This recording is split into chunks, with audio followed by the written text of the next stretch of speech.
In today's video, I'm going to teach you how to change the number of decimal places in Google Sheets. Whether you're looking to increase the precision of your data or simply streamline its presentation, altering the number of decimal places in your Google Sheets is a straightforward process. So let's delve into the steps you'll need to follow. First things first, you'll want to open your Google Sheet where the data resides. Make sure everything's working smoothly before moving on. Once you've got your sheet open, identify the specific cell where you'd like to change the number of decimal places. For this demonstration, let's focus on cell C3.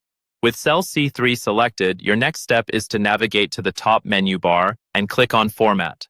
This opens up a whole range of options specifically for modifying the appearance and format of your data. From this drop-down menu, select Number. This is where all your numerical formatting needs can be adjusted. In the Number menu, you'll notice an option labeled Automatic. Clicking here automatically formats your numbers based on their values and Google Sheets' predetermined settings.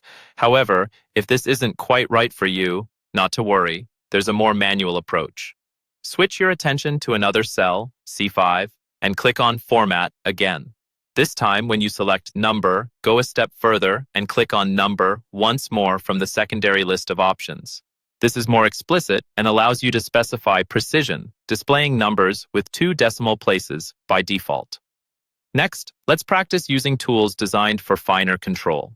Select cell C7 and locate the icons in your toolbar that allow you to increase or decrease the number of decimal places. Click on the Increase Decimal Places icon to add more digits after the decimal point. For comparison, try selecting cell C9 and use the Decrease Decimal Places icon to reduce the number of digits. Finally, we'll explore custom number formats for even more granular control.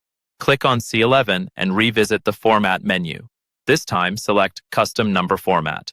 You'll be presented with the opportunity to define exactly how you want your numbers to appear.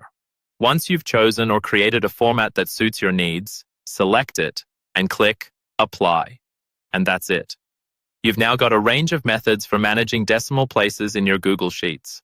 Adjusting decimal places can not only make your data look more professional, but also make it easier to read and analyze. Thank you for tuning in, and I hope this guide helps you work more effectively in Google Sheets. If you have any other questions or need further assistance, feel free to check out our other video tutorials or leave a comment below.